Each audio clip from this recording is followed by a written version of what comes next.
Tes, tes, selamat siang. Selamat siang, Bapak dan Ibu peserta Zoominar Ahli Hama. Saya ingin tes terlebih dahulu apakah suara saya sudah terdengar.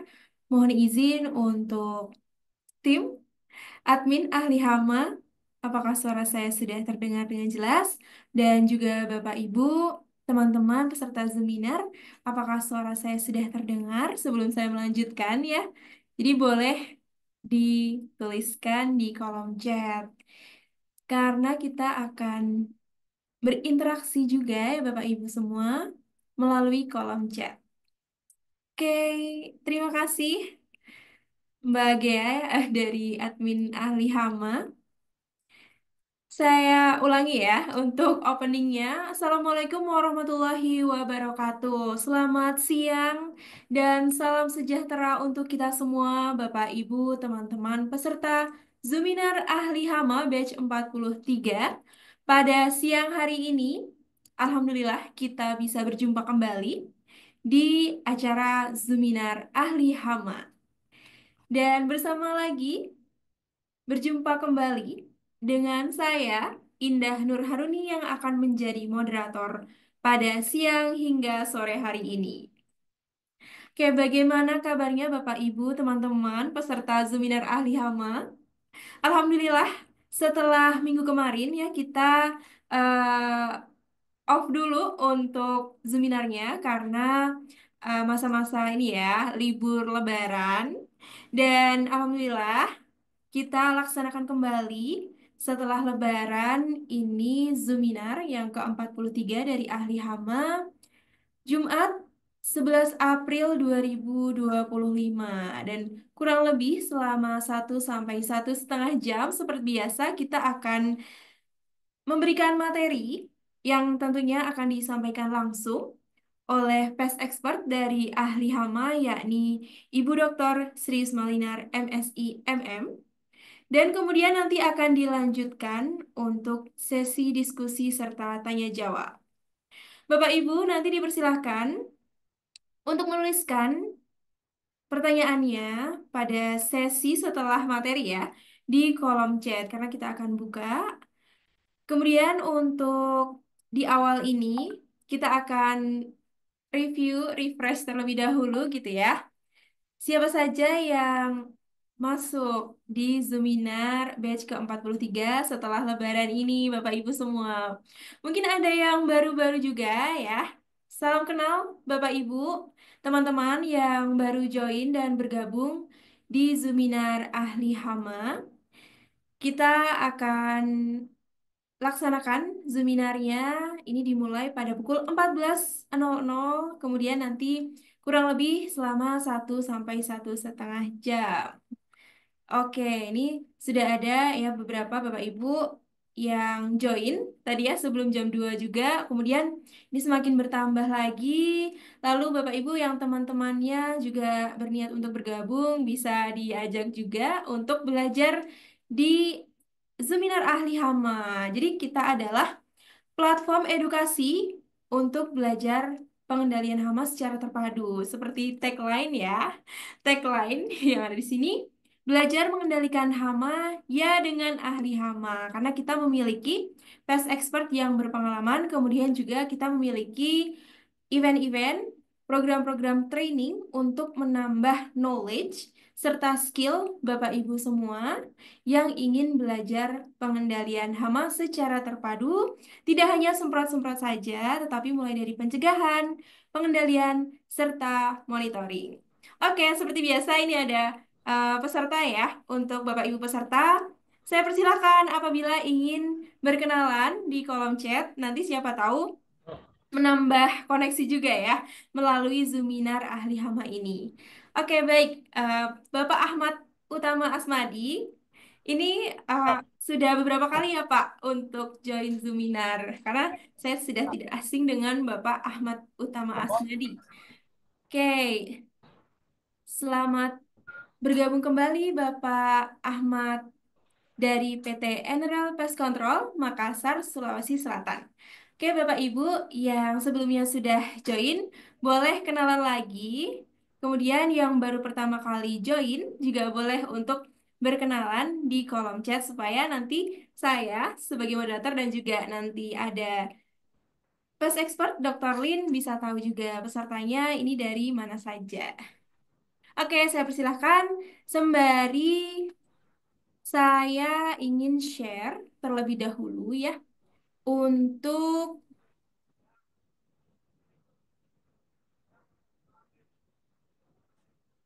review. Oke, izin saya untuk membagikan ya poster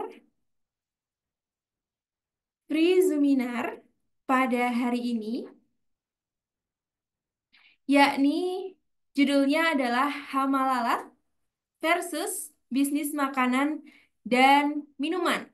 Jadi kita akan membahas tentang kenapa hama lalat datang gitu ya. Kemudian juga apa gitu ya yang menjadikan hama lalat ini menjadi masalah bagi bisnis makanan dan minuman. Oke, baik. Nah, tentu saja bersama dengan pes expert dari ahli hama, yakni Ibu Dr. Srius Malinar, MSI MM, atau bisa kita sapa, yakni dengan sapaan Dr. Lin. Jadi nanti pada saat ingin berdiskusi dan juga sesi tanya jawab, bisa dengan format nama, kemudian industrinya apa, lalu pertanyaannya apa dengan menyapa Dr. Lin. Oke, baik. Nah, kemudian Bapak Ibu dari industri itu ya yang ingin membuat internal pest management gitu ya atau tim yang bisa menghandle untuk pengendalian hama serta bisa bekerja sama dengan pest control eksternal. Nah, kita ada gitu ya caranya. Dan kemarin juga di Zoominar yang sebelumnya ini ada yang bertanya juga gitu ya, bagaimana caranya untuk membuat tim pest control internal gitu ya. Supaya nanti ada bagian yang bisa berkoordinasi dengan pest control eksternal. Nah, tenang aja Bapak Ibu karena dari ahli hama kita memiliki program yakni Integrated Pest Management Mastery. Di online training ini akan dilaksanakan selama 2 hari yang akan membahas tentang bagaimana cara pengendalian hama, mulai dari hama lalat, hama nyamuk, kemudian hama rayap, tikus, dan semua hama yang ada di permukiman, di industri gitu ya. Nah, itu akan dibahas tentunya. Kemudian juga ada akan membahas tentang bagaimana metode-metode pengendalian hama yang tepat, serta ada studi kasus. Jadi nanti tidak hanya materi saja, tapi akan dilakukan studi kasus di mana Bapak Ibu peserta nanti bisa berdiskusi, kemudian juga mengemukakan gitu ya bagaimana analisa apabila ada hama di perusahaan Bapak Ibu semua. Oke, baik. Kemudian untuk info selanjutnya, untuk online training Integrated Pest Management Mastery ini akan dilaksanakannya Selasa dan Rabu tanggal 29 sampai 30 April 2025 pukul 8.30 sampai 17.00. Kemudian bagi Bapak Ibu yang ingin online-nya ini, trainingnya ini tidak online gitu ya. Tadi kan online, kemudian bisa dilaksanakan secara offline, yakni dengan program in-house training for company. Jadi nanti pest expert dari ahli hama yang akan hadir di perusahaan Bapak Ibu semua. Oke, baik. Nah, Bapak Ibu yang ingin belajar gitu ya, belajar menggunakan video edukasi atau e-course, maka di ahli hama kita juga sediakan. Ini ada e-course tentang hama merayap, hama terbang, serta fumigasi. Kemudian kita juga ada free gitu ya, free ebook. Lalu juga konten-konten yang free itu ada di website Ahli Hama www.ahlihama.com. Kemudian bisa join grup juga, Bapak Ibu yang belum gitu ya, di kolom chat nanti ada link grupnya. Baik, izinkan untuk memperkenalkan profil dari Pest Expert yang akan memberikan materi pada hari ini. yakni Ibu Dr. Sri Malinar, MSI MM, atau bisa kita sapa dengan sapaan Dr. Lin. Beliau adalah pest expert, lulusan doktor dari Institut Teknologi Bandung, sebagai peneliti hama dan pestisida Institut Teknologi Bandung, peneliti hama dan pestisida di IML Research, sebagai trainer dan konsultan pengendalian hama di beberapa perusahaan di Indonesia, gitu ya, yang telah mendampingi perusahaan-perusahaan ini untuk bisa melakukan pengendalian hama secara tepat, ya, sebagai konsultan. Kemudian sebagai pakar hama atau pest expert di ahli hama tentunya, serta sebagai pakar hama di Pestdoc AI. Ini adalah salah satu aplikasi gitu ya, aplikasi yang bisa membantu Bapak Ibu di industri untuk pengendalian hama menggunakan artificial intelligence. Beliau juga sebagai dosen tamu di beberapa universitas di Indonesia. Baik, itu tadi untuk profil dari Ibu Dr. Lin dan izin juga untuk memperkenalkan pest expert yang ada di ahli hama, yakni Bapak Profesor Intan Ahmad PhD. Beliau adalah pest expert, guru besar entomologi Institut Teknologi Bandung. Beliau lulus mendapatkan gelar PhD bidang entomologi dari University of Illinois Urbana-Champaign, USA. Beliau adalah ahli dalam entomologi umum dan entomologi perkotaan. Sebagai otoritas terkemuka dalam bidang hama perkotaan di Indonesia, baik nasional maupun internasional, beliau mengintegrasikan kecerdasan buatan dalam upaya pengelolaan hama. Berpengalaman lebih dari 20 tahun sebagai trainer skala nasional dan internasional, beliau berpengalaman bekerja di perusahaan pestisida multinasional corporate The Wellcome Foundation Ltd dan Illinois Natural History Survey. Oke, baik. Nah, karena untuk Zoominar ini kita berinteraksinya sekali lagi saya sampaikan melalui kolom chat gitu ya. Mungkin Bapak Ibu ada yang di luar gitu ya atau ada yang di kantor. Nah, supaya bisa kondusif kalau untuk Zoominar ini kita melalui kolom chat apabila ada pertanyaan ataupun ingin berkenalan nih di awal-awal. Tetapi kita juga memiliki free konsultasi ya, selama 30 menit apabila Bapak Ibu ingin curhat gitu ya, ada masalah di perusahaannya dan bagaimana cara mengatasinya gitu ya, apa yang harus dilakukan oleh tim, knowledge apa yang harus dikembangkan. Nah, maka bisa kita memberikan free konsultasi selama 30 menit. Oke, baik itu tadi untuk preview ya seminar pada hari ini yang akan disampaikan oleh Ibu Dr. Sri Malinar, MSI MM. Nah, sambil menunggu ya Ibu Dr. Lin untuk masuk, saya sampaikan kembali bahwa dari ahli hama kita memiliki banyak event gitu ya, banyak sekali untuk training mulai dari online, offline, kemudian ada e-course. Untuk yang free, kita juga ada e-book. Kemudian sosial media yang tidak ingin ketinggalan bisa follow. Ini dikirimkan oleh admin ahli hama. Di kolom chat juga ada Instagram dari Pest Expert Ibu Dr. Lin. Kemudian Instagram ahli hama, YouTube ahli hama. Ini banyak sekali juga video-video edukasi. Kemudian ada TikTok dan juga snack video. Bapak Ibu yang belum follow, silakan untuk follow. Kemudian yang ingin berkenalan, yang baru pertama kali join juga, boleh nih dipersilahkan eh, untuk bisa follow-follow. Baik, izin mohon dibantu untuk tim, untuk Ibu Dr. Lin bisa open cam dan juga open mic. Oke, baik, mohon ditunggu sebentar.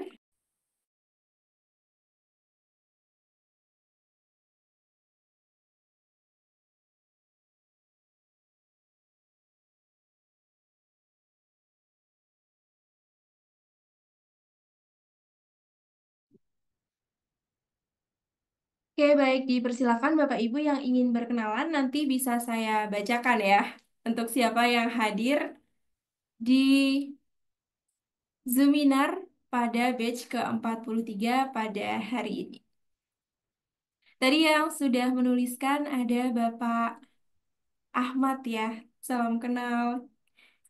Kita berjumpa kembali Bapak Ahmad. Oke, baik. Oke, selamat siang Mbak Indah dan Bapak Ibu peserta Selamat Prizuminar. siang, Dokter Lin. Oke, baik Dokter Lin sudah bergabung bersama dengan kita semua pada Zoominar Ahli Hama.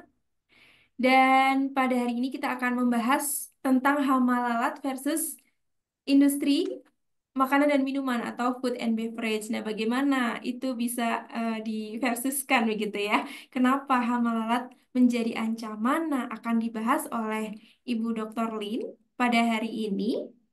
Dan nanti akan ada sesi diskusi tanya jawab. Silakan Bapak Ibu untuk formatnya yakni nama, kemudian industri dan pertanyaannya. Oke, baik. Satu eh, peserta Bapak Kevin dari Manado ini yang menuliskan di kolom chat untuk berkenalan. Salam kenal Bapak Kevin. Baik, saya eh, berikan waktu dan tempat kepada Dr. Lin, dipersilahkan. Ya, terima kasih Mbak Indah dan Bapak Ibu yang meluangkan waktu untuk hadir pada Zoom mingguan kami untuk bisa kita sharing tentang pengelolaan hama di sektor bisnis ataupun di urban atau di permukiman.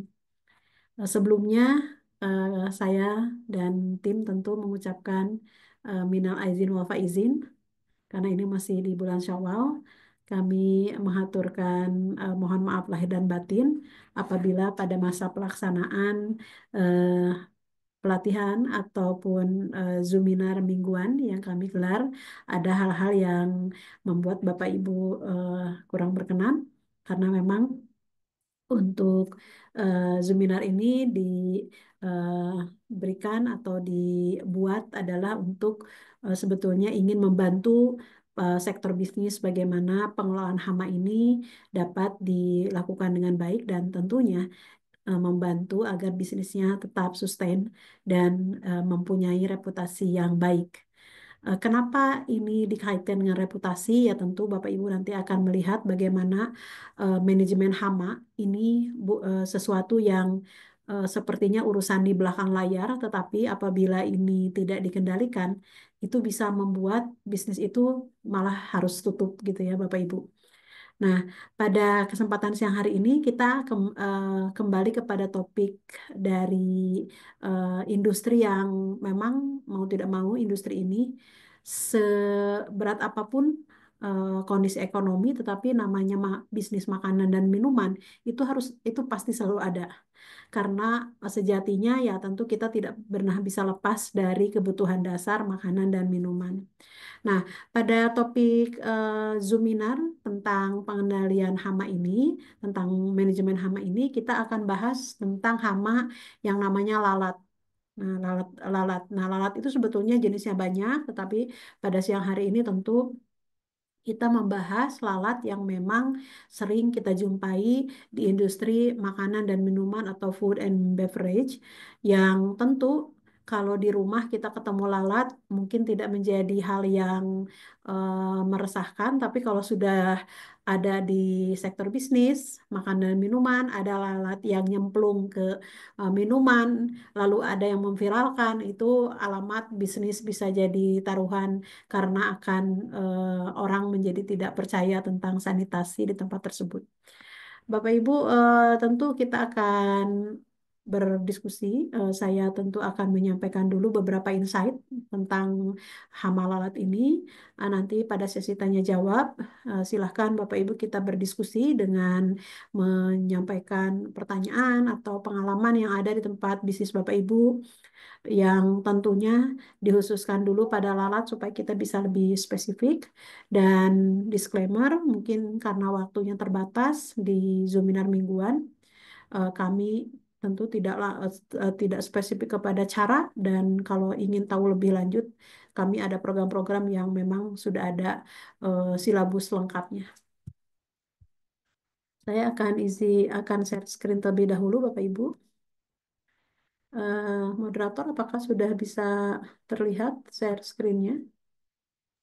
Ya, sudah bisa, Dokter Nina. Ya, oke. Nah, topik minggu ini dari platform Alihama memberikan tema bagaimana hama lalat ini diversuskan dengan bisnis makanan dan minuman. Itu memberikan makna bahwa lalat ini bisa jadi musuh bagi bisnis makanan dan minuman. Jadi kita menghadapi makhluk hidup yang umurnya kecil, tapi dia bisa menyengsarakan dari bisnis itu sendiri. Ya tentu kita di dalamnya yang memang kita mungkin kita sebagai konsumen ataupun kita sebagai pemilik bisnis dari makanan dan minuman. Jadi kalau ilustrasi di gambar tersebut, Bapak Ibu tentu bisa melihat namanya makanan dan minuman sebagus apapun, kalau sudah dihinggapi satu ekor lalat, maka makanan yang mungkin harganya mahal pun menjadi tidak bermakna. Karena orang sudah tahu namanya lalat itu adalah hewan pembawa penyakit. Jadi itu hewan pembawa faktor atau patogen penyebab penyakit. Apakah itu bakteri, virus, atau jamur, itu ke bawah semua memang Bapak Ibu di lalat ini. Sehingga orang kalau bicara lalat ada di bisnis makan minuman, itu orang sudah nggak ada ampun bahwa pemilik bisnis abai terhadap perlindungan konsumen, khususnya pada kesehatan. Nah, kita mulai dulu Bapak Ibu di beberapa catatan atau quotes dari para saintis ataupun dari berita-berita. Dari saintis ini menyampaikan bahwa masih lebih baik ada masih lebih baik ada 10 eh, ekor ular di rumah dibandingkan dengan adanya satu lalat. Itu maknanya bukan ular itu tidak berbahaya, tetapi ini menunjukkan lalat walaupun satu ekor, tapi dia udah bawa sejumlah potensi bahaya gitu ya. Sedangkan kalau ular kita lebih kepada dia sendiri yang bisa eh, yang nggak bawa penyakit dan ya kalau ularnya berbisa ya baru bermasalah. Tapi ini untuk menunjukkan bahwa satu ekor lalat yang ukurannya kecil itu masih jauh lebih berbahaya karena tadi disampaikan di awal lalat itu membawa semua patogen atau penyebab penyakit dari semua permukaan tubuhnya. Jadi kalau sekali hinggap ke makanan itu kita tidak yakin apa nih yang dia tempelkan di makanan atau minuman yang dia hinggapi. Nah, seperti itu Bapak Ibu ya maknanya. Lalu ini ada testimoni gitu ya Bapak Ibu dari ya tentu karena sekarang ya sudah zaman media sosial, orang tidak bisa dicegah kalau ingin membuat testimoni dan menaik ke media sosial gitu ya. Semua orang bisa melakukan hal ini. Nah, ini eh, orang bisa menuliskan dengan di jarinya itu ya cukup lengkap gitu ya. Jadi setelah memesan dan anaknya menyantap sajian tersebut, baru diketahui ya ayamnya diserbu lalat gitu ya. Nah, jadi kita bisa melihat bahwa bisnis makanan dan minuman itu sangat rentan oleh ancaman lalat ini. Karena orang bisa dengan mudah makanannya apakah ada lalat tuh di sana. Bahkan kita mau ke restoran lalu ada lalat terbang sana sini udah agak nggak nyaman ya gitu ya. Bahkan kita bisa melihat restoran yang outdoor itu sangat terbuka sekali untuk lalat bisa terbang ke tempat itu dengan leluasa karena akses masuknya eh, tidak terjaga dengan baik karena memang nature-nya di luar outdoor.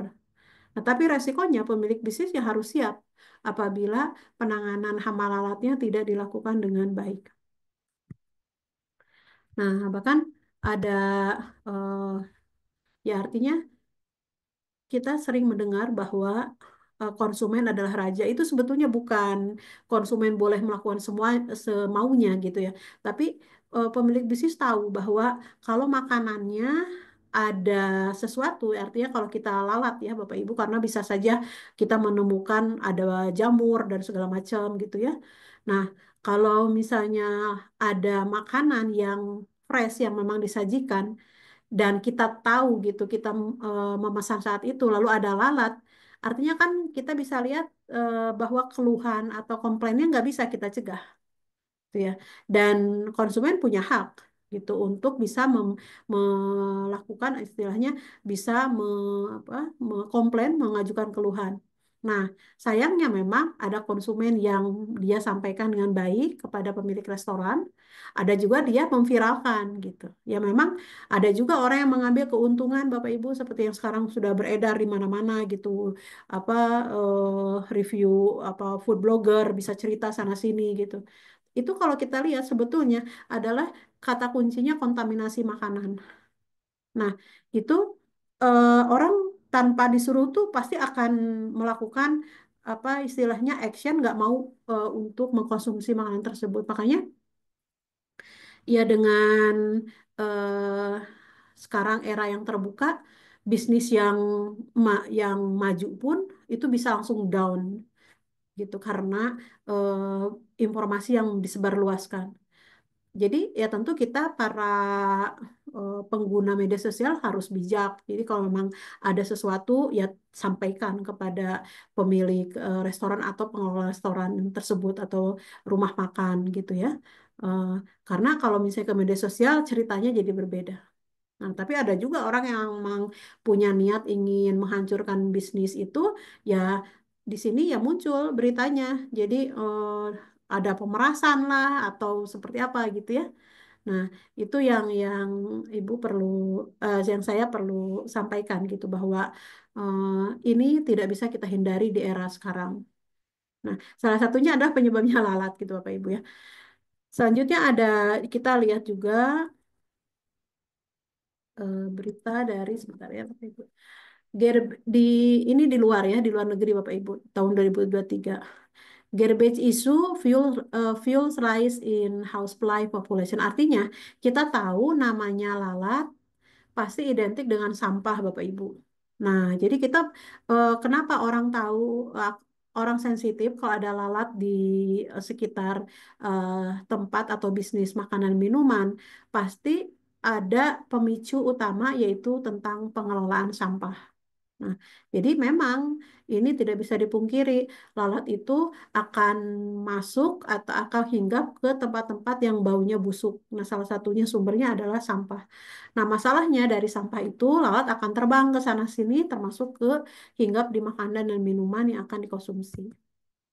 Nah, bahkan ada juga sampai ribut gitu ya. Maksudnya ya tadi kenapa orang harus membela membela kepentingannya? Misalnya pembeli ini nggak mau tiba-tiba kok di makanannya ada lalat. Ya pasti ribut, pasti akan komplain. Kenapa? Karena identik lalat adalah penyakit gitu ya, karena dia bawa penyakit. Nah, ujung-ujungnya Bapak Ibu tentu di sini eh, restoran sebagai bisnis itu contohnya ini bisa tutup Bapak Ibu hanya karena masalah dari si lalat itu sendiri. Ya.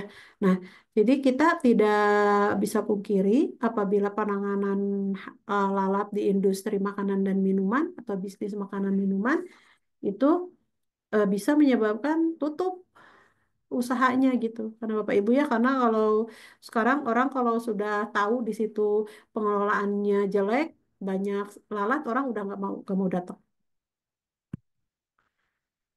Nah, gitu ya. Bahkan ya dalam penelitian kalau bisa jangan pernah makan masakan yang sudah dihinggapi lalat deh. Artinya karena tahu lalat bawa penyakit, maka ya kita memang jangan maksain makan makanan yang sudah dihinggapi lalat.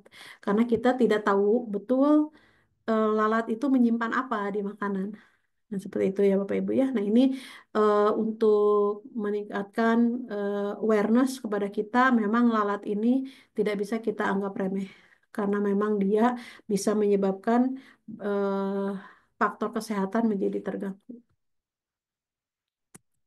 Nah, selanjutnya kita lihat dari lalat itu sendiri.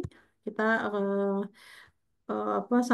melihat informasi bahwa lalat ini memang berkembang biaknya di tempat umum di restoran itu adalah di mananya, yaitu di sampah, di tempat-tempat sampah atau di vegetasi yang membusuk gitu Bapak Ibu. Kalau misalnya di tempat-tempat limbah masakan atau limbah bahan baku yang sudah tidak terpakai, membusuk, nah lalat memang paling senang di situ. Nah, karena dia sering, meski sering diabaikan, gitu ya, maksudnya nggak apa-apalah lalat itu. Tapi tadi seperti yang disampaikan, lalat itu emang membawa penyakit.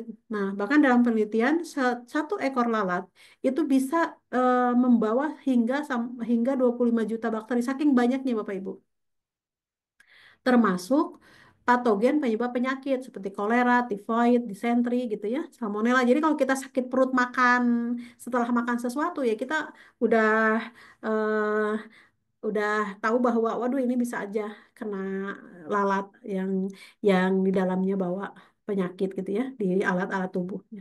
Jadi memang identik lalat itu dengan kesehatan, gangguan kesehatan. Nah, lalat ini bisa menularkan bakteri makanannya pasti lewat makanan. Melalui apa? Ya tadi melalui kakinya lengket dan bulu-bulu di tubuhnya. Nah, lalat juga dia punya perilaku memuntahkan air liur atau enzimnya dari mulutnya lalat ini ke makanan gitu ya.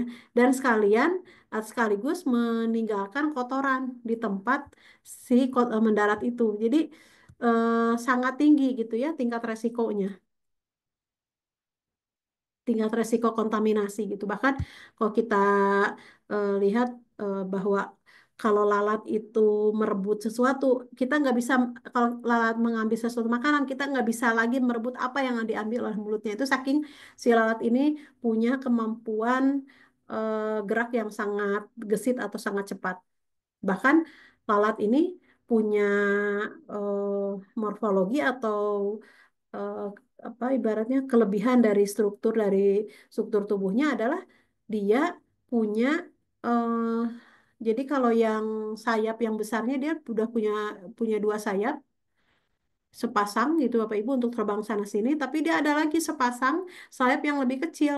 Nah itu eh, namanya istilah biologinya halter, yang dia membantu dia untuk bergerak sangat cepat karena dia berperan untuk keseimbangan. Nah, itu sebabnya kalau apa yang diambil oleh lalat tidak akan pernah bisa diambil oleh siapapun.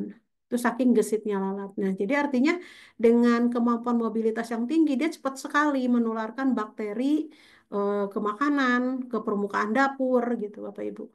Ya, nah, jadi eh, kita memang berhadapan sama makhluk yang sangat apa, pintar lah, artinya semuanya sudah dibekali dan sayangnya dia kemana-mana bawa faktor penyebab penyakit. Nah, kehadiran lalat ini tidak hanya mengganggu, jadi kan kita tuh namanya hama, Bapak Ibu. Hama itu adalah organisme yang tidak diinginkan kehadirannya. Oleh siapa? Ya oleh kita, oleh manusia. Nah, kenapa? Karena bisa satu mengganggu, satu yang kedua bisa menyebabkan penyakit. Yang ketiga dia akan membuat apa ibaratnya rasa tidak nyaman. Nah, kalau di sektor bisnis mengganggu juga karena sektor ekonomi bisa menurun. Nah, kehadiran lalat ini tidak hanya mengganggu, tapi menjadi indikator tanda sanitasinya buruk. Artinya kalau Bapak Ibu melihat nih makan di tempat eh, apa namanya makanan dan minuman, apakah itu kafe, restoran atau warung-warung lokal, kalau di situ ada lalat, itu tandanya bahwa sanitasinya kurang baik, Bapak Ibu. Dan apakah itu bisa juga kepada restoran atau rumah makan yang fasilitasnya mewah? Sangat bisa, Bapak Ibu. Bahkan kami ada penelitian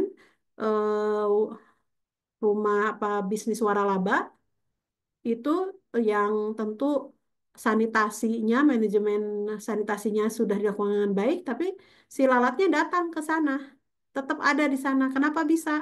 Karena lalat ini tentu mempunyai kemampuan mobilitas yang eh, tinggi dan jauh. Bahkan bisa sampai 2 sampai 5 kilometer Bapak Ibu. Nah, jadi kita kalau mengenaikan lalat tidak bisa hanya di site atau di spesifik tempat tersebut, harus di radius tertentu, harus bisa dipantau karena bisa jadi di kita bersih nanti di tempat lain ada lalat bisa datang juga. Karena apa? Karena ada makanan dan air yang menjadi penarik. Nah, kalau kehadiran lalat ini dianggap sebagai sanitasi buruk, berarti kalau di bisnis itu arahnya pasti reputasi. Bahkan lebih jauh, orang akan atau konsumen atau regulator pemerintah bisa menerapkan denda, bahkan ekstrimnya ditutup apabila memang pengelola bisnis tidak aware terhadap pengendalian hama ini. Karena lalat tadi identik dengan melindungi masyarakat dari kesehatan. Ya, kesehatan masyarakatnya sudah dilindungi. Nah, oleh karena itu, pengendalian lalat itu ya harus dilakukan. Nah, oleh siapa? Tentu harus oleh pemilik bisnis punya tim tersendiri dan berkoordinasi dengan pest control eksternal apabila memang membutuhkan penanganan yang membutuhkan alat yang lebih lengkap karena populasi saat itu tinggi. Tapi kalau pemeliharaan seyogianya dilakukan oleh tim dari dari bisnis itu sendiri.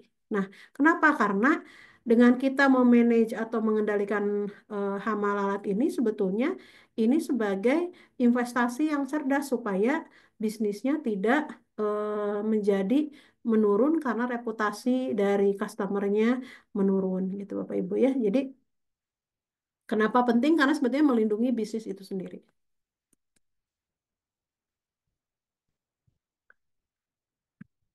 Nah, selanjutnya kita lihat bagaimana lalat itu bisa membawa bakteri ke manusia gitu Bapak Ibu ya. Nah, jadi ilustrasinya memang dari ilustrasi gambar ini memang menunjukkan bahwa lalat itu pada dasarnya pasti akan mencari tempat yang ada makanan atau eh, substansi yang busuk. Karena memang dia terambilnya atau tertariknya oleh yang busuk dulu. Walaupun dia akan nanti menghampiri makanan yang lebih segar. Jadi kalau Bapak Ibu melihat perilaku lalat, kalau kita suguhkan atau kita hidangkan pakan atau makanan dia yang busuk dengan yang segar, dia pasti pilih yang busuk dulu. Karena itu yang menarik dia untuk datang. Nah, lalat pun di kehidupan eh, di lapangan itu pasti akan mencari tempat sampah atau mencari kotoran gitu ya. Bahkan kalau peternakan itu namanya lalat itu surganya dari lalat eh, lalat untuk bisa berkembang biak. Kenapa? Karena kalau di peternakan ya udah itu kan kotoran hewan semua gitu di sana. Nah, kalau di lapangan, apakah itu di sektor bisnis atau di permukiman, pasti dia akan cari dua hal, apakah ke tempat sampah atau ke tempat kotoran. Nah, sesudah itu pasti kan namanya ke tempat sampah di situ banyak sekali bakteri atau virus atau juga fungi dan lain-lain yang menyebabkan penyakit. Lalu dia akan terbang lagi ke makanan yang akan dikonsumsi oleh manusia. Nah, di situ ya otomatis dia akan makan di situ sekalian membawa atau menyimpankan sejumlah bakteri. Tadi ada bakteri sampai 25 juta dari hasil penelitian. Artinya saking banyaknya Bapak Ibu. Nah, dari situ dari makanan yang segar itu kan kita tidak tahu nih konsumen akan makan makan itu sudah dihinggapi lalat atau belum kan nggak ada tandanya. Nah, baru dimakan nanti di situ sudah mulai kalau jumlah bakterinya mencukupi yang menyebabkan sakit, ya tentu akan apa namanya menyebabkan orang atau konsumen itu sakit. Ya paling nggak sakit perut. Ya ekstrimnya ya sampai sensitif kulit juga ya bisa juga menyebabkan eh, penyakit yang lebih serius apalagi kalau ada komplikasi. Artinya keberadaan lalat itu mengancam kesehatan. Nah, ini journey dari bagaimana lalat bisa membawa bakteri sampai ke manusia gitu, Bapak Ibu. Ya. Nah, kami perlu sampaikan bahwa di masyarakat atau di lingkungan kita sendiri ada beberapa mitos yang digunakan yang sejatinya berpikir bahwa oh bisa nih mengendalikan lalat nih gitu ya. Nah, kita lihat. Nah, yang pertama mitosnya adalah kantong plastik berisi air dan koin bisa mengusir lalat. Nah, namanya mitos itu berarti sesuatu yang tidak benar ya Bapak Ibu. Tapi kita lakukan. Kenapa? Karena lebih kepada, oh katanya bisa nih, kita bisa juga temui kalau di beberapa warung lokal ada lalat udah digantungin kantong plastik isi air dan koin nih bisa biar lalatnya nggak mau datang gitu. Nah, itu secara sains itu tidak benar. Jadi artinya tidak membantu gitu ya bahwa lalat itu bisa hilang atau bisa bisa pergi karena nanti dia akan hilang lagi. Itu lebih kepada kemampuan mata majemuk dari lalat itu melihat seperti ada eh, pantulan cahaya. Tapi ya nanti dia akan adaptasi datang lagi. Artinya memang tidak akan membawa efek apapun pada lalat. Jadi tidak ada bukti ilmiah yang kuat yang mendukung metode ini gitu Bapak Ibu ya. Lalu yang kedua, menggunakan lilin untuk mengusir lalat. Nah, ini umum ya Bapak Ibu kalau kita di rumah makan, ke tempat makan, kita lihat eh, karyawannya, kalau misalnya ada lalat nih Mbak, ini ada lalat Mas, ini ada lalat, langsung bawa lilin. Nah, ini disangkanya betul bisa mengusir lalat, padahal eh, lilin di yang terbuat dari citronella itu justru lemah kepada terhadap lalat baunya. Jadi bagi lalat itu nggak pengaruh, ya tetap aja dia lalatnya itu lebih tertarik pada bau makanan ketimbang dia takut pada lilin citronella ini. Ya, Bapak Ibu ya. Jadi apa yang dilakukan oleh karyawan itu lebih kepada yang ngikutin aja katanya bisa, padahal tidak Bapak Ibu. Ya tetap aja lalat akan mencari bau mana nih yang lebih menusuk dari makanan. Lalu mitos ketiga adalah katanya minyak atsiri cukup untuk mengendalikan lalat gitu. Nah, ternyata mungkin mungkin sementara bisa mengusir, tapi sebetulnya itu dia tidak menyelesaikan masalah utamanya. Karena nanti ya dia akan datang lagi. Gitu ya Bapak Ibu.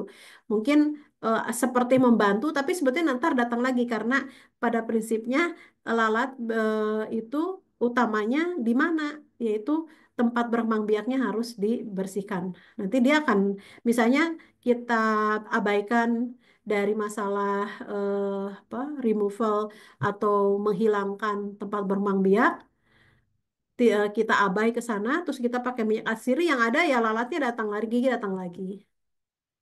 Nah, lalu mitos yang berikutnya adalah orang berpikir semua jenis lalat sama saja. Jadi mau lalat apapun sama gitu ya Bapak Ibu. Padahal lalat itu berbeda-beda. Ada yang lalat rumah, yang sering kita lihat ya Bapak Ibu. Ada lalat buah yang kita suka lihat di buah-buah yang terlalu matang. Ada juga lalat daging. Jadi dia emang makannya daging. Nah, itu biasanya di peternakan. Yang sebetulnya dia memiliki perilaku yang berbeda-beda.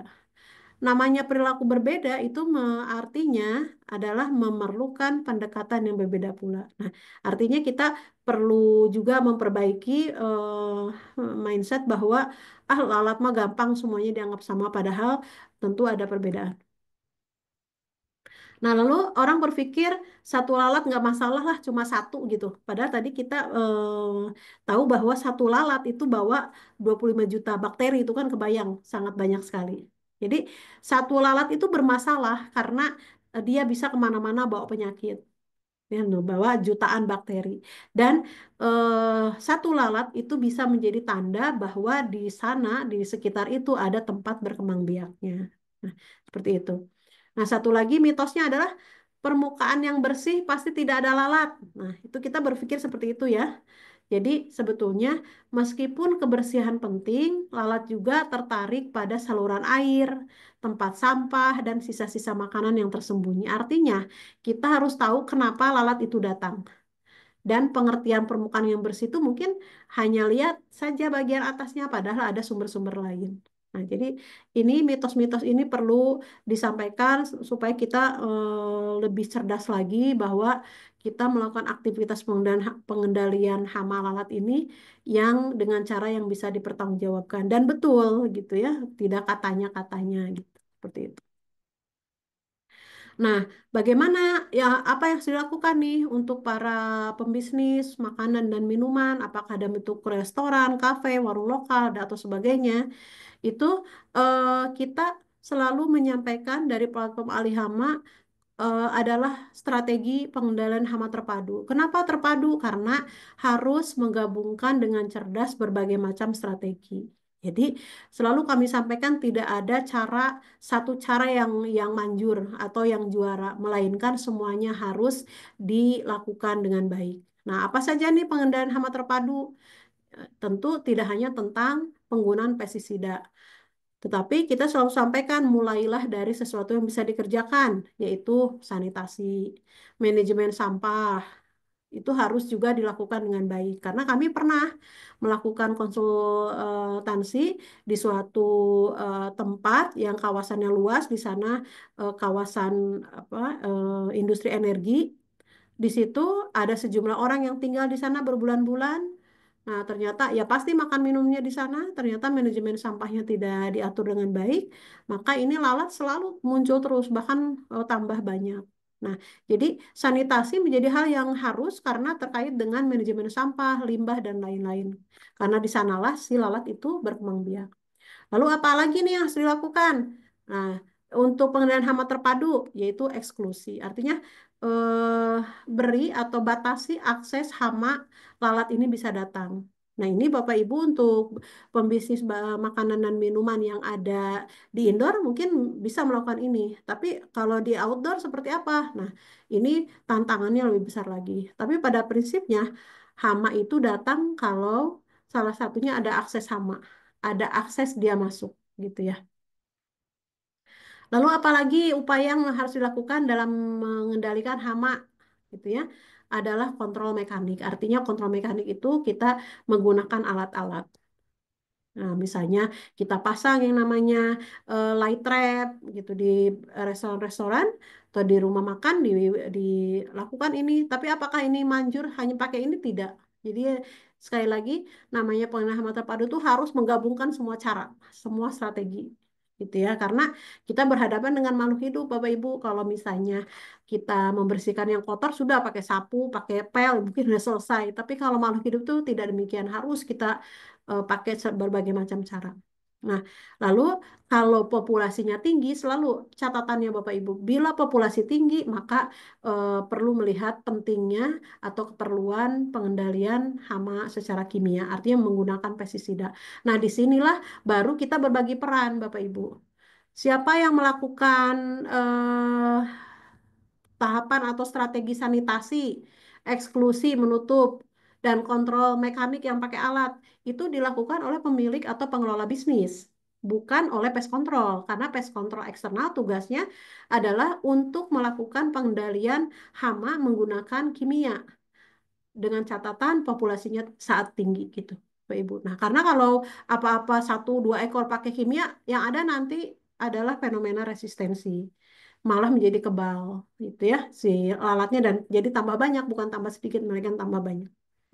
Nah, jadi pengendalian hama terpadu adalah tadi telah disebutkan, kita lihat lagi apa definisinya adalah cara pengendalian dengan mempergunakan berbagai cara. Secara cerdas, Bapak Ibu, kenapa harus cerdas? Karena kita harus memastikan setiap cara itu dievaluasi, efektif nggak nih? Dan semuanya harus melihat kondisi lingkungan. Supaya apa?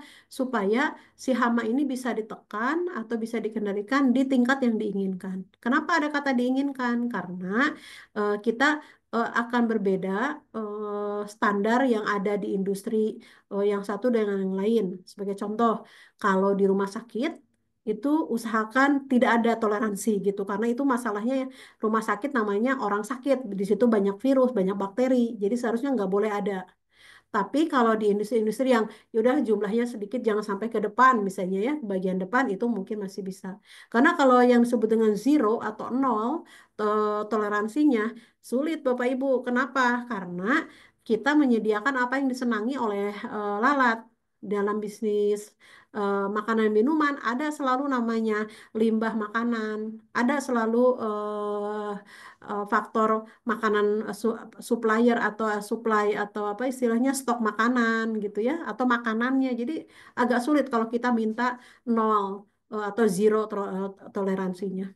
Nah, tetapi kita juga perlu bagaimana aware, misalnya pengelola bisnis ini kayaknya udah ada tanda-tanda, kita harus melihat apa nih yang harus dilakukan. Jangan sampai kita langsung kepikirannya pakai kontrol kimia, ya, karena memang lalat ini dalam penelitian kami termasuk resistensinya tinggi. Apa artinya? Sering digunakan pestisida dari berbagai golongan. Nah, jadi tadi siapa nih yang melakukan?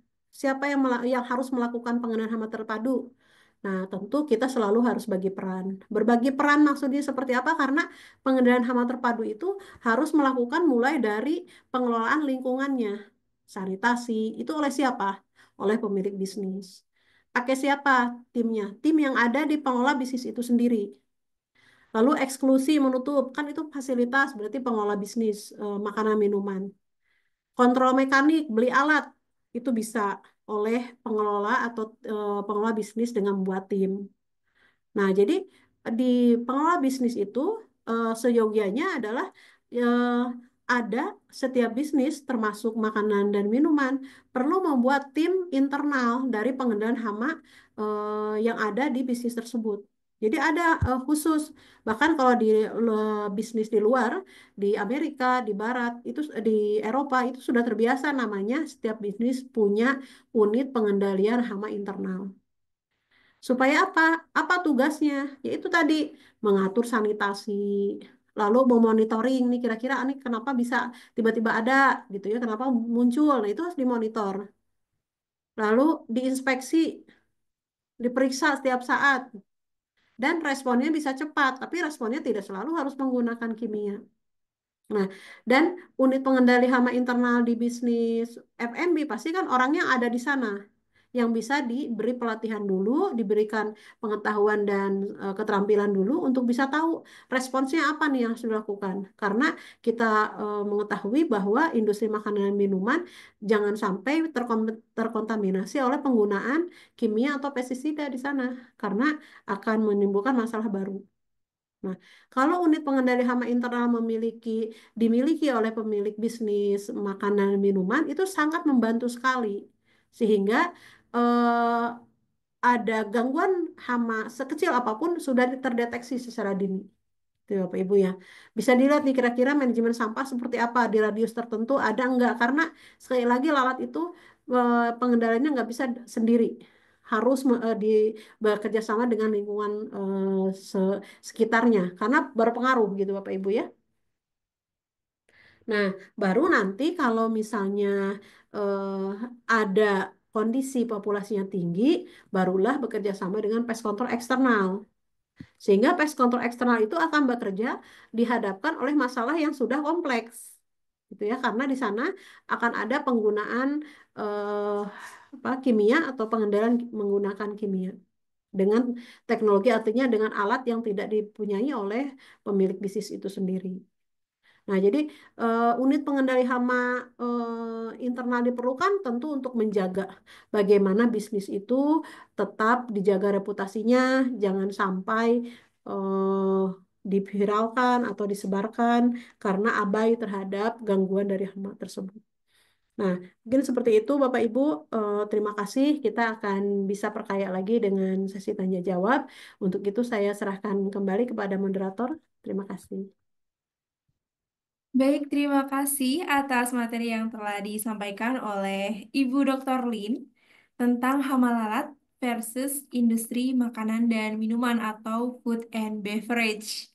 Seperti yang sudah disampaikan sebelumnya, kita akan membuka ya Bapak Ibu sesi diskusi serta tanya jawab apabila Bapak Ibu ingin ya bertanya dan juga mungkin ada case-case yang terjadi di industri Bapak Ibu, utamanya mungkin ada yang di industri makanan dan minuman ya. Nah, apabila ada yang dari industri lain, maka juga dipersilahkan untuk bisa bertanya dengan format yakni nama, kemudian industrinya dari perusahaan apa, lalu pertanyaannya apa, boleh nanti dituliskan di kolom chat. Oke, baik.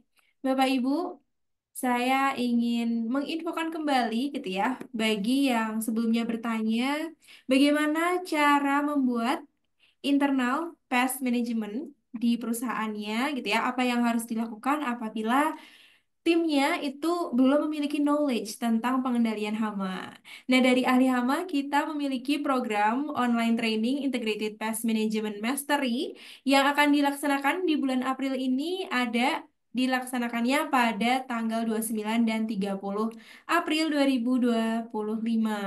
Bapak Ibu yang ingin ya sebagai business owner ataupun mengirimkan staffnya, maka bisa menghubungi ke admin ahli hama. Ini ada linknya gitu ya di daftar IPMM. Nih, linknya daftarkan sekarang gitu ya yang sudah dikirimkan oleh admin ahli hama di kolom chat, maka bisa di copy terlebih dahulu Bapak dan Ibu karena sekarang juga masih ada early bird nih di 2,5 juta.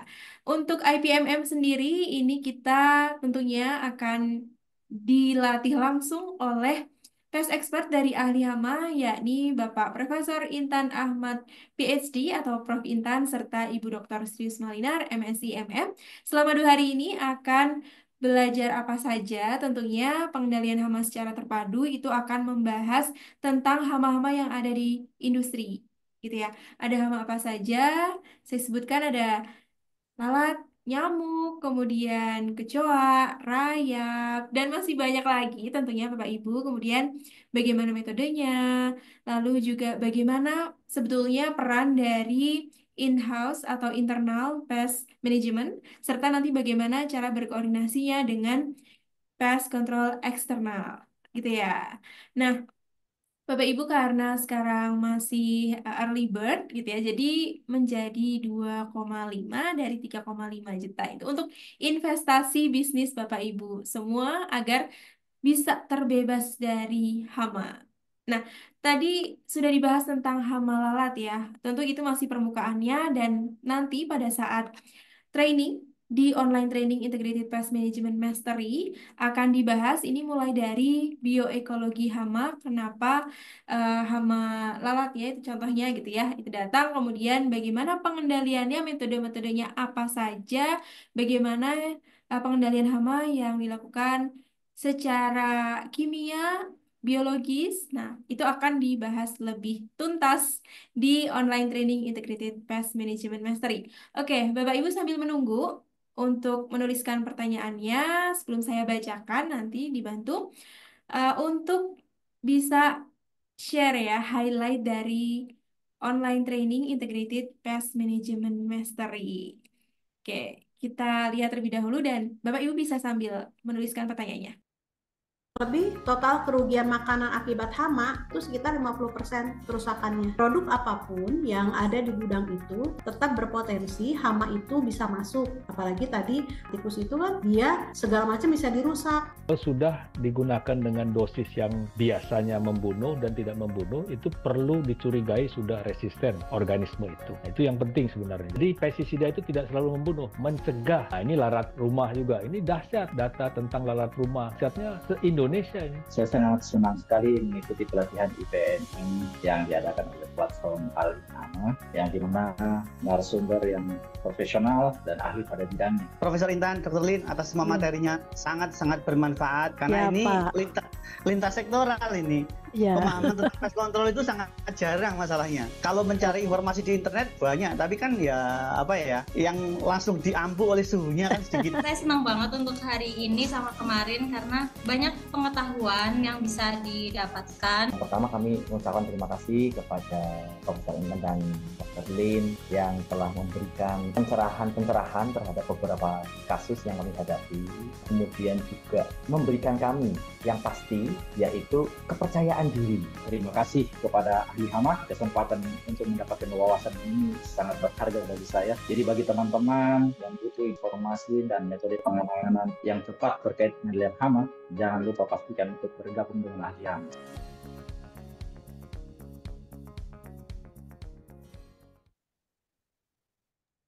Oke, nah itu tadi dia highlight dari online training Integrated Pest Management Mastery yang sudah dilaksanakan sebelumnya dengan peserta ada dari pest control, kemudian juga dari industri-industri yang banyak juga industrinya gitu ya tentunya yang ingin membuat in-house pest management. Ada dari industri farmasi, kemudian juga food and beverage, lalu juga kosmetik gitu ya, serta obat-obatan, tadi farmasi, dan masih banyak lagi tentunya yang ingin gitu, Bapak Ibu, ingin membuat tim atau divisi internal pengendalian hama atau kita bisa sebutnya adalah in-house pest management unit gitu. Oke, Bapak Ibu. Kita buka ya, kita sudah buka untuk kolom chatnya bagi Bapak Ibu yang ingin bertanya apabila ada pertanyaan seputar training yang dilaksanakan oleh ahli hama, maka bisa di kolom chat pada saat ini juga nanti akan kita bantu untuk jawab atau apabila ada pertanyaan terkait hama yang ada di perusahaan atau industri Bapak Ibu yang menjadi masalah ya tentunya. Lalu ingin konfirmasi bagaimana cara mengatasinya. Oke, nah di sini dari admin sudah mengirimkan juga apabila Bapak Ibu ingin konsultasi terkait hama ataupun terkait training IPMM, maka bisa di link yang sudah dikirimkan ya, https://sid konsultasi IPMM. Kemudian untuk sertifikat ya, untuk Zoominar kali ini, sertifikat peserta itu juga bisa Bapak Ibu apabila ingin request ya, apabila membutuhkan, maka bisa menghubungi ke admin ahli HAMA. Oke, kita masih tunggu untuk Bapak Ibu yang ingin bertanya, silahkan menuliskan di kolom chat atau kolom komentar.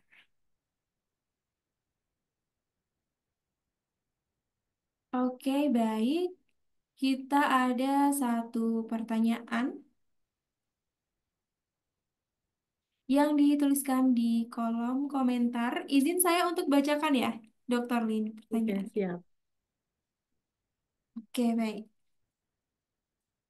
Assalamualaikum, selamat sore. Saya Chandra dari Bekasi. Baik, salam kenal. Mohon maaf sebelumnya jika keluar jalur. Oke, mohon izin bertanya terkait lalat menurut pandangan agama yang berbunyi, jika seekor lalat jatuh ke dalam minuman salah seorang di antara kalian, maka hendaklah ia mencelupkan lalat itu ke dalam minuman tersebut, lalu mengeluarkannya, karena salah satu sayapnya mengandung penyakit dan sayap yang lain mengandung obat untuk penyakit. Bagaimana fakta jika sesuai dengan sains? Terima kasih. Iya, iya. Ya, terima kasih Pak, Bapak atau Ibu. Saya ke apa ya, Mak? Eh, ya, jadi dari pertanyaan yang disampaikan, ya mungkin kita sering dengar informasi seperti itu dan ya saya nggak tahu apakah itu hadis yang seperti apa gitu ya, sahih atau seperti apa, tapi kita lihat kontennya apa yang disampaikan bahwa kalau kita menemukan ada lalat setengah kakinya masuk, ya udah setengahnya lagi, jadi dianggap sebagai penawar gitu Bapak Ibu.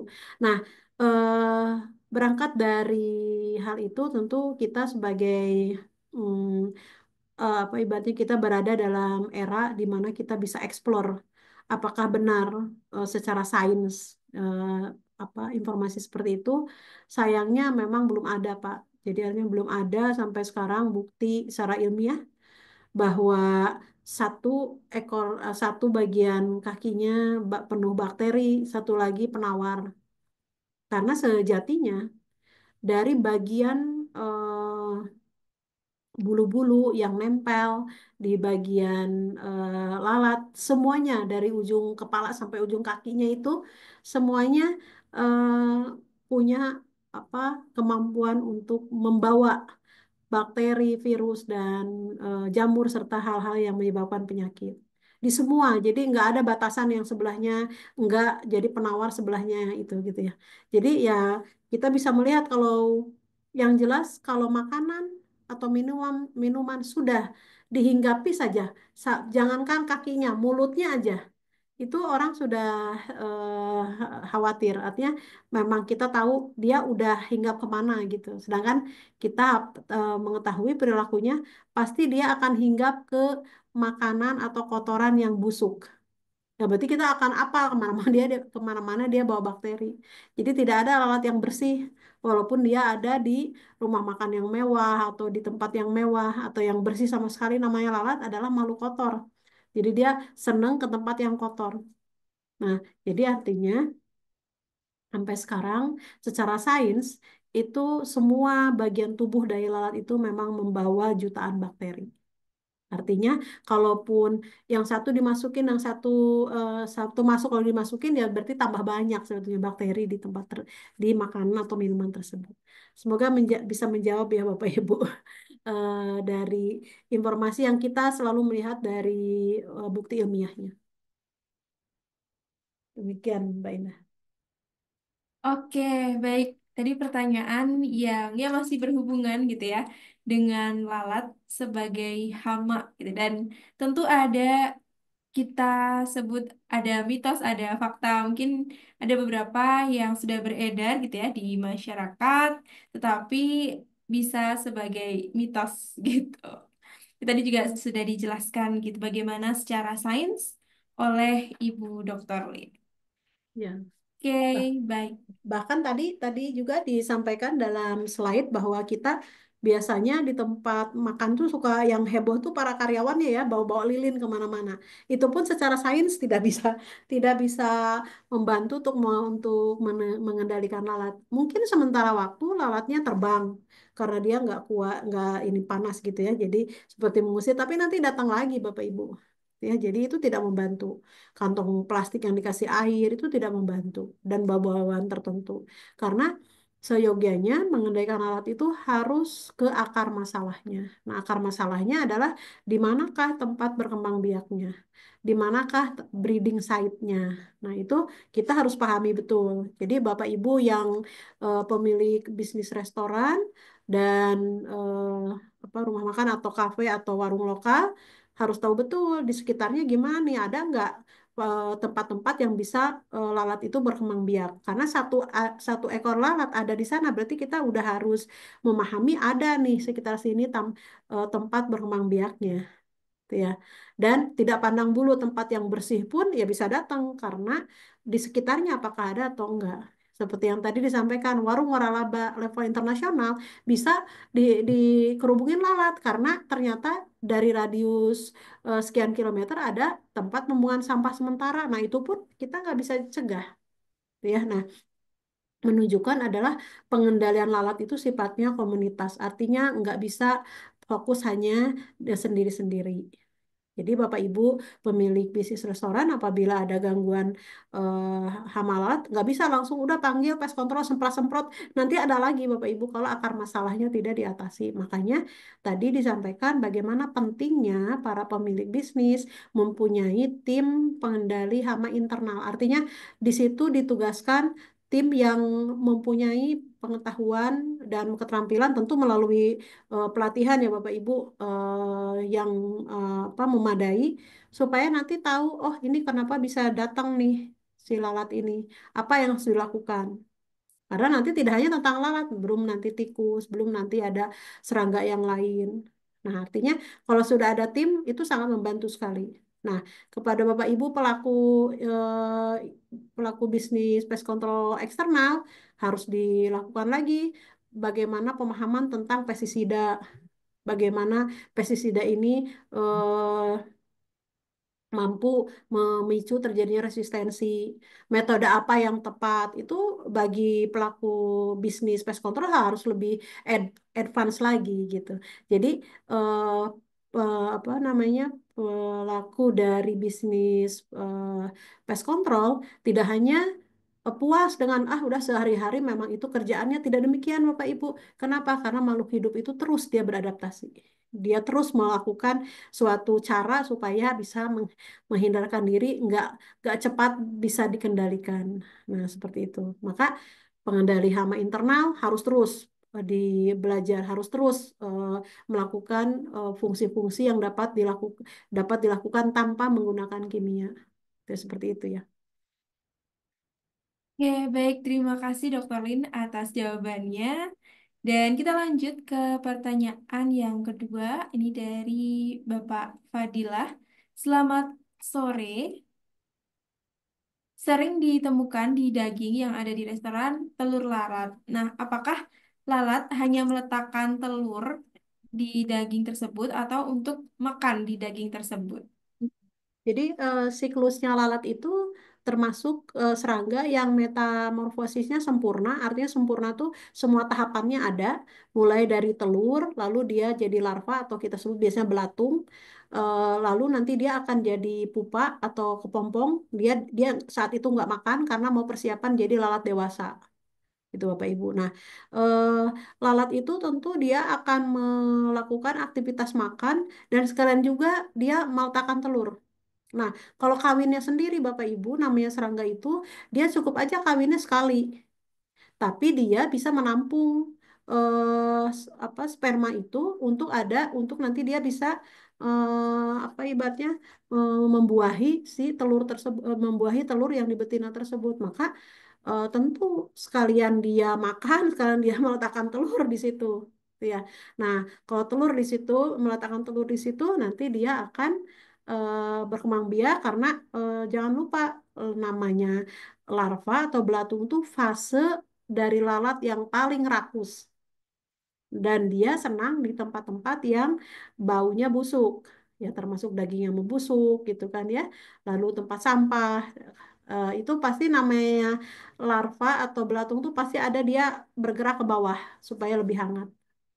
Nah, apalagi kalau di peternakan, wah itu surganya. Larva itu pasti di bawah kotoran-kotoran itu. Nah, jadi sambil makan, sambil bertelur gitu masalahnya. Jadi dia ibarat sambil meninggalkan sesuatu yang nanti dia ya berkembang biak lagi gitu. Bahkan lalat ini menjadi salah satu hewan yang membantu proses forensik gitu. Jadi lalat menjadi salah satu tanda bahwa ini bisa diketahui nih, mayat ini terbunuhnya berapa hari nih. Ya, sudah ada namanya apa forensik ya, artinya kegiatan forensik itu bisa dilakukan. Jadi ada medical entomology kalau cabang ilmunya yang bisa punya peran. Kita tahu berapa nih kira-kira mayat ini biasanya dipakai untuk urusan penyelidikan kriminal. Karena kita melihat dari siklus dari si lalat ini. Seperti itu ya Bapak Ibu. Nah, kalau di bisnis makanan minuman jangan sampai kita biarkan dari telur dibiarin masih ada nanti jadi larva nanti itu lebih banyak lagi. Nah, perlu kami sampaikan lalat itu termasuk reproduksinya tinggi dan masa hidupnya sangat singkat.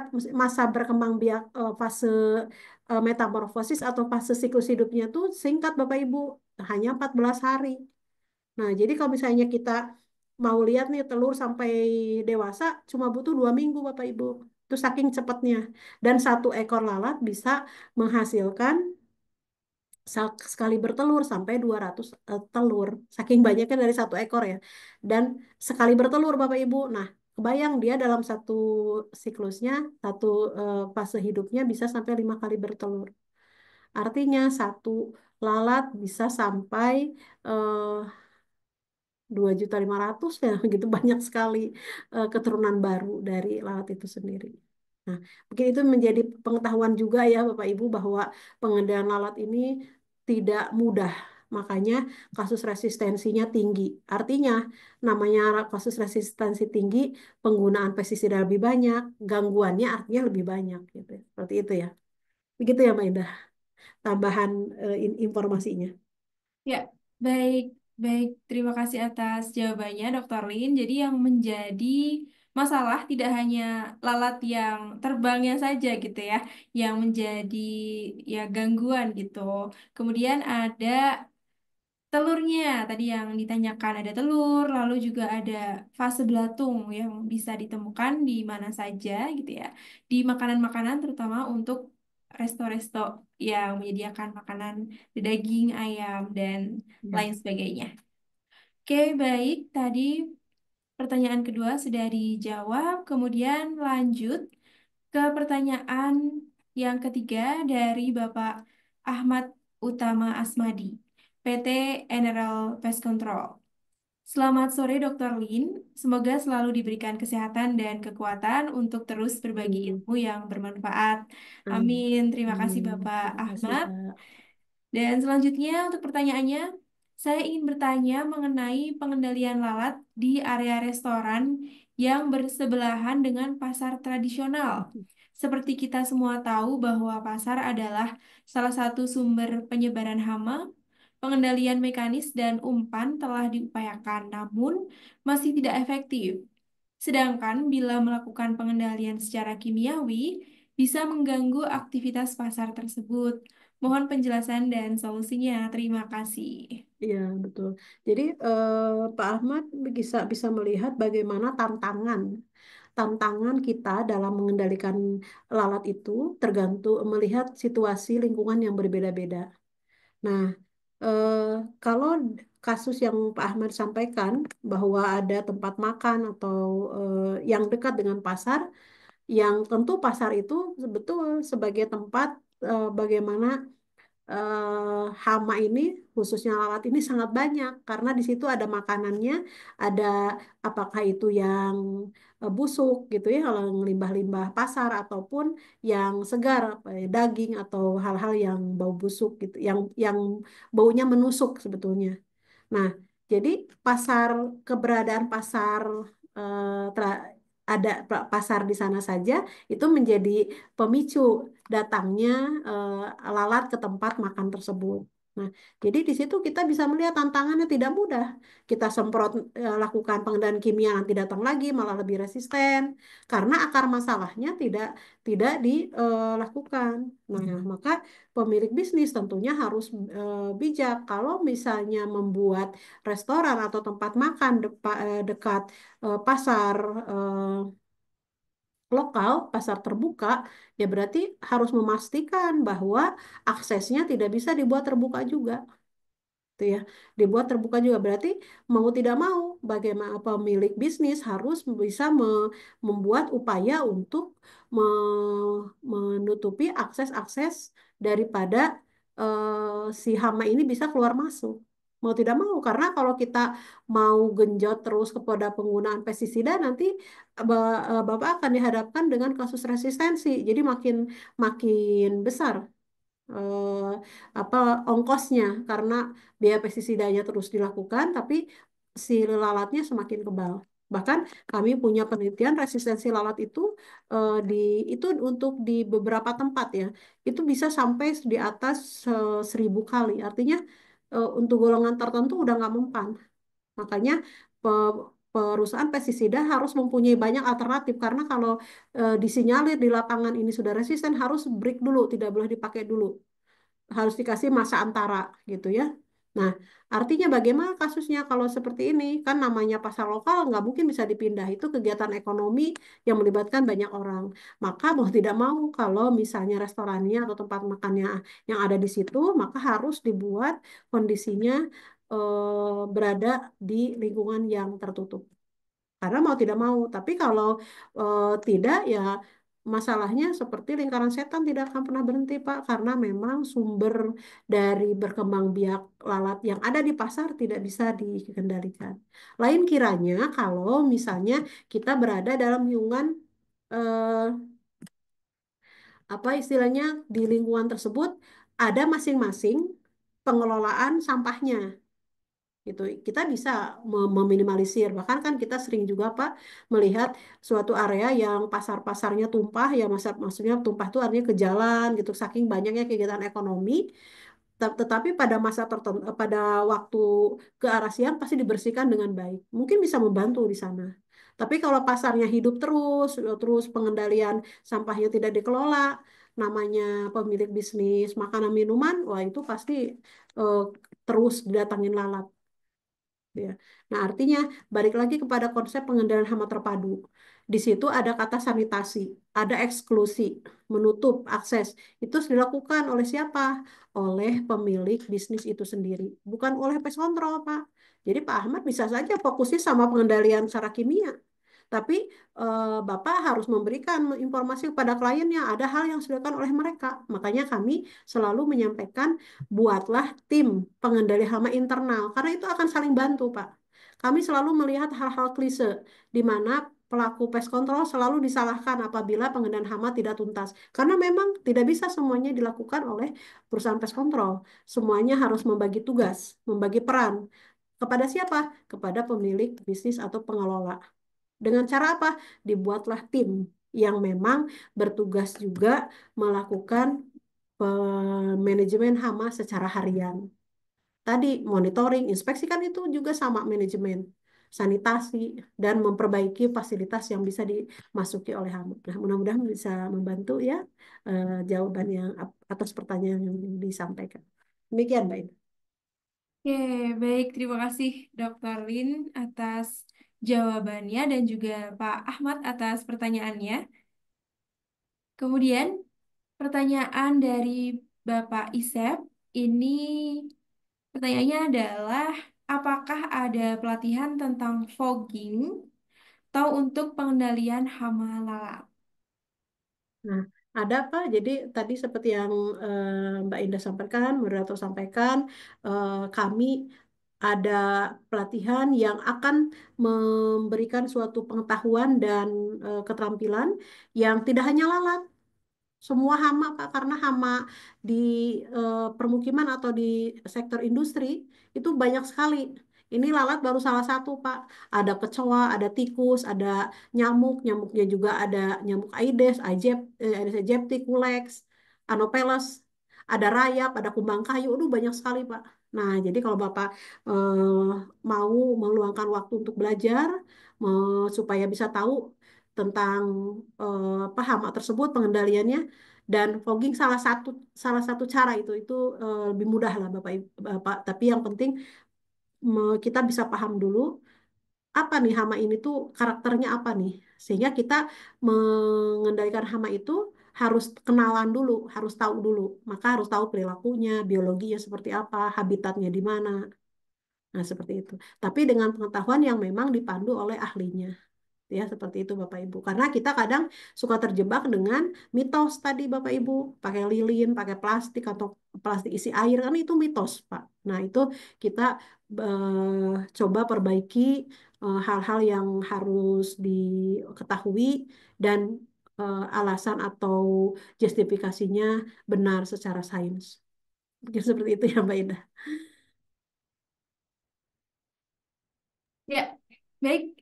Itu tadi untuk jawabannya dan izin saya menambahkan untuk Bapak Isep ya untuk pelatihan tentang fogging itu tentunya akan menjadi salah satu materi yang akan dibahas di online training Integrated Pest Management Mastery Pak Isep yaitu IPMM dan di bulan April batch April ini kita akan ada.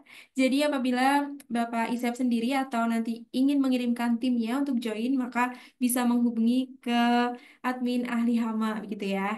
Dan tidak hanya metode fogging saja, tetapi akan dijelaskan metode-metode yang lain gitu ya. Kemudian juga untuk pengendalian hama lalat tentu akan dijelaskan serta hama-hama lainnya, nyamuk, kecoa, kemudian rayap, tikus, dan lain sebagainya. Oke, baik, kita lanjut ke dua pertanyaan terakhir ya, karena waktunya sudah akan berakhir. Dari Bapak Tito, ini bagian sanitasi ya, Pak Tito. Izin bertanya, Bu, bagaimana penanganan lalat di RS atau rumah sakit, seperti di IGD, rawat inap, dan lain-lain? Ya. Ya, terima kasih Bapak atas pertanyaannya. Jadi untuk kasus di rumah sakit, penanganan hamanya itu menjadi bagian yang harus ketat, Pak, karena memang nature-nya rumah sakit itu harusnya tidak boleh ada hewan-hewan pembawa, termasuk lalat. Dan banyak lagi serangga hama lainnya, gitu Bapak Ibu ya. Nah, bagaimana penanganan hama di rumah sakit? Nah, kita tahu bahwa rumah sakit ini termasuk bisnis yang 24/7. Artinya apa? 24 jam buka terus selama 7 hari. Jadi nggak ada tutupnya. Nah, kalau bisnis makanan minuman kan pasti ada tutupnya. Kalau rumah sakit tidak. Lalu aksesnya terbuka. Sedangkan salah satu faktor hama itu bisa datang karena adalah akses atau tempat perlindungannya gampang. Nah, jadi bagaimana pengendalian hama di rumah sakit? Nah, ini prinsipnya adalah Bapak perlu membentuk tim atau punya unit pengendali hama internal di rumah sakit, yang mana Bapak bisa bentuk timnya yang berkaitan apakah mau digabung dengan tim sanitasi itu nggak masalah. Yang penting timnya diberikan dulu pembekalan, pengetahuan tentang hama dan pengendaliannya, karena di situ harus dibekali untuk skill bagaimana memahami tanda-tanda kehadiran hama dan di manakah kok dia bisa datang. Nah, itu dengan adanya tim internal, Pak, itu sangat membantu. Karena kalau Bapak semuanya menyerahkan kepada pest control, yang ada pest control juga bisa frustasi karena sekali udah beres nanti akan ada lagi karena sumber masalahnya harus ditangani bersama. Nah, jadi sekali lagi rumah sakit tentu menjadi hal penting di luar negeri. Rumah sakit itu sudah terbiasa Pak punya tim pengendali hama internal. Nah, bagaimana kerjasama dengan pest control eksternal? Kerjasama Pak pada saat populasi tinggi dan butuh pengendalian secara kimia. Dan itu pun harus dipandu dengan tim internal, mana yang boleh disemprot, mana yang tidak. Nah, dengan punya tim pengendali internal yang memiliki pengetahuan dan keterampilan, itu sangat membantu sekali. Nah, seperti itu karena rumah sakit itu harusnya zero. Zero tuh saking jangan ada deh udah mah di situ banyak virus, banyak bakteri, jangan juga dibawa-bawa. Karena di sana ada pasien, ada pengunjung, lalu ada pegawai rumah sakit, apakah itu dokter atau tenaga medis lainnya. Dan nggak pandang bulu namanya namanya hama kan nggak pilih-pilih. Siapa aja ya bisa dihinggapi gitu Bapak Ibu ya. Nah, jadi untuk pengendalian hama di rumah sakit itu sangat penting. Selalu kami sampaikan solusinya pelatihan itu adalah sebetulnya supaya kita tidak terus-menerus kepada langkah pengobatan. Artinya pengobatan itu dalam arti orang udahlah disemprot aja gitu. Padahal itu nggak membantu karena itu seyogyanya hanya seperti kita ibaratnya mengerjakan tahap ujung dan itu pun nanti akan muncul lagi. Apalagi kalau sudah ada fenomena resistensi. Malah lebih repot lagi. Ini seperti itu ya, Mbak Indah. Jadi apabila dari tim rumah sakit Bapak memerlukan lebih baik sebetulnya trainingnya itu in-house. Jadi langsung dilatih di tempat rumah sakit itu sendiri. Karena kami pernah melakukan Pak di rumah sakit umum daerah suatu daerah kita berikan suatu pelatihannya internal sehingga kita bisa membantu manajemen rumah sakit untuk membuat tim khusus. Pest control eksternalnya ada, jadi saling kolaborasi. Tapi porsinya pasti lebih banyak tugasnya yang internal. Karena ya, dia harus setiap hari bekerja. Harus setiap bekerja itu bukan menyemprot, tetapi lebih kepada bagaimana sanitasinya harus betul, tempat berkembang biaknya harus dipantau terus gitu. Seperti itu ya.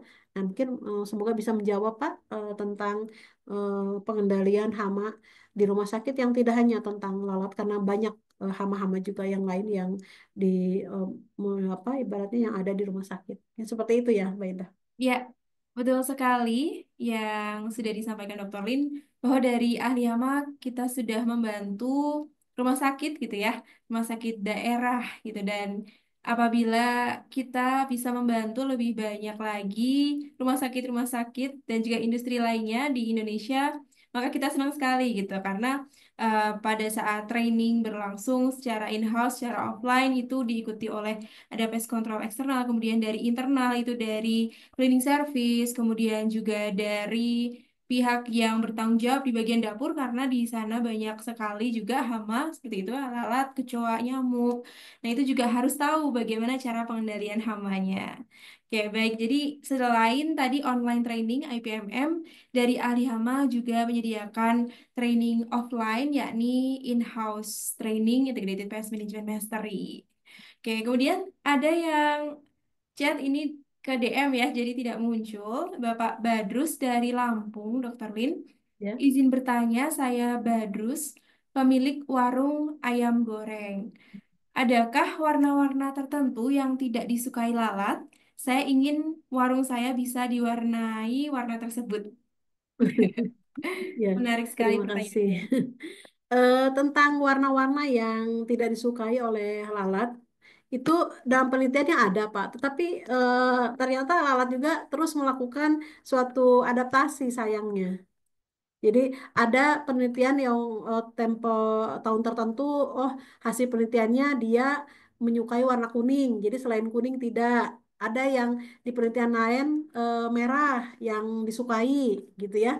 Ada yang biru. Nah sayangnya nggak ada Pak warna yang tidak disukai karena sebetulnya bukan tentang warna lalat ini. Karena lalat ini lebih kepada dia tertarik kepada bau makanan. Apakah itu makanan segar, apakah itu lebih ini lagi makanan busuk. Nah, jadi kalau misalnya Bapak punya ide untuk memberi warna di warung untuk menolak lalat, itu sebetulnya mitos, Pak. Jadi kurang tepat karena sesungguhnya pengendalian hama itu harus tahu ke akar masalahnya. Gitu ya, seperti itu. Dan ada yang sifatnya pestisida membunuh, ada sifatnya repellent. Tapi sesungguhnya kalau repellent mengusir saja, itu belum selesai masalahnya. Harus dicari akarnya, di manakah tempatnya, kenapa bisa datang. Nah, jadi seperti itu Pak Badrus ya dari Lampung. Jadi kayaknya kalau pendekatan warna, sayang Pak, kosnya Pak, karena lalat mah senang aja datang karena bukan warna yang menjadi patokan dia. Apakah ada bau makanan menusuk nggak? Oh, dia datang Pak, gitu ya. Mungkin seperti itu ya Pak Indah. Ya, oke, menarik juga pertanyaan dari Pak Badrus karena dari peneliti atau saintis pun juga penasaran gitu Pak. Ada jurnal-jurnalnya yang bisa nanti dicari tahu juga Pak Badrus. Kemudian pertanyaan terakhir, ini karena kita sudah waktunya untuk berakhir gitu ya dari Bapak Danu. Izin bertanya, apakah ada persyaratan wajib untuk pelatihan atau sertifikasi bagi pelaksana hama di industri? Saya pernah dengar ada sertifikasi wajib yang dikeluarkan dari Dinkes. Ya.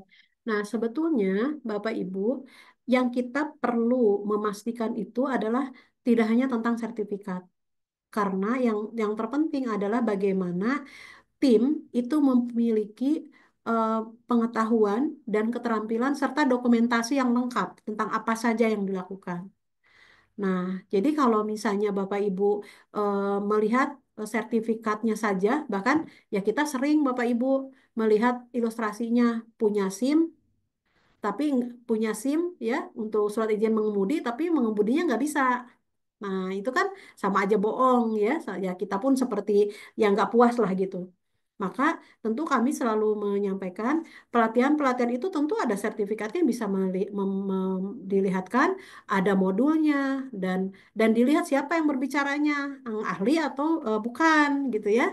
Nah, tentu yang terpenting adalah bagaimana pelatihan itu diberikan oleh orang yang expert, yang ahli di bidangnya dan tentu dari ahli hama sudah menyiapkan semuanya dan sudah terstandar internasional sehingga Bapak Ibu tidak perlu khawatir ini ilmunya hoax apa bukan gitu ya. Nah, ini udah puluhan tahun Bapak Ibu ada Profesor Intan Ahmad, ada saya yang memang menekuni serius di bidang ini yang tujuannya membantu para industri. Jadi kalau misalnya tim pengendali hama internal nih sudah pelatihan tentu akan dibekali, tapi yang terpenting adalah knowledge-nya, skill-nya, keterampilannya, dan nanti dokumentasi. Jadi mau diaudit oleh siapapun yang level internasional atau nasional cukup diberikan. Semuanya lengkap. Nah, bagi pelaku bisnis pest control terus belajar dan terus menambah ilmu karena bukan berarti setiap hari megang terus udah bisa semuanya tidak Bapak Ibu. Ini ingat ini makhluk hidup tuh terus dia berkembang biak. Terus dia belajar gitu ya. Dan bahkan kalau kita nggak belajar terus dia lebih pintar Bapak Ibu. Misalnya seperti tikus, mungkin ada orang bilang dikasih elektromagnetik aja lah, nggak usah yang susah-susah gitu ya. Ya mungkin awalnya berhasil ya Bapak Ibu karena si tikus termasuk makhluk yang punya perilaku waspada tinggi. Ya dia pasti mundur dulu. Tapi lama kelamaan dia pelajari nggak apa-apa dia datang lagi. Jadi elektromagnetiknya nggak punya apa makna apapun. Nah itu tandanya bahwa makhluk hidup termasuk hama ini selalu beradaptasi. Nah, kita maka harus selalu belajar. Ya, seperti itu ya mungkin Mbak Indah semoga bisa membantu pertanyaan terakhir yang disampaikan oleh Pak Danu. Terima kasih. Baik, terima kasih. Semoga terjawab. pertanyaan dari Bapak Danu. Terima kasih atas pertanyaannya juga, sehingga bisa memberikan gambaran juga kepada peserta, Bapak Ibu, teman-teman yang lain di seminar ahli hama ini. Baik, tadi karena kita juga terbatas untuk pertanyaannya, mungkin cukup 5 untuk seminar kali ini, dan apabila Bapak Ibu masih ada pertanyaan yang ingin didiskusikan gitu ya, kita tentunya membuka untuk Bapak Ibu bisa bertanya kepada pest expert dengan cara banyak sekali ya untuk di ahli hama ini. Salah satunya itu bisa melalui program online training Integrated Pest Management Mastery yang akan dilaksanakan di batch April ini pada tanggal 29 dan 30 April 2025 dengan investasi 2,5 Bapak Ibu ini early bird jadi diskon dari 3,5 bisa menghubungi ke admin ahli hama. Kemudian juga Bapak Ibu yang ingin sertifikat gitu ya, yang membutuhkan sertifikat kehadiran untuk seminar kali ini, maka kita bisa memberikan Bapak Ibu sertifikat bagi yang membutuhkan, serta bisa mengisi ya untuk absensinya terlebih dahulu bagi yang ingin sertifikat pada siang sampai sore hari ini, yang mengikuti dari awal sampai akhir, begitu Bapak dan Ibu semua. Baik, terima kasih sekali lagi kepada Dr. Lin yang telah menyampaikan materi serta menjawab pertanyaan dari peserta Zuminar. Mungkin apakah ada closing statement dari Dr. Lin pada Zuminar hari ini? Saya persilakan. Ya, terima kasih. Jadi Bapak Ibu untuk topik hari ini kita mengangkat tentang hama lalat versus bisnis makanan dan minuman. Tentu ini juga bisa dikaitkan dengan bisnis yang lain yang tentu ada juga ancaman serius dari lalat. Yang terpenting adalah bagaimana kita mau terus memahami bahwa manajemen hama ini adalah upaya untuk kita terus bisa berbagi peran untuk kita bisa bukan mengalahkan ya, mengendalikan hama tersebut. Karena mereka akan selalu datang, Bapak Ibu, selama kita memang melakukan aktivitas dalam kehidupan termasuk makan dan minum.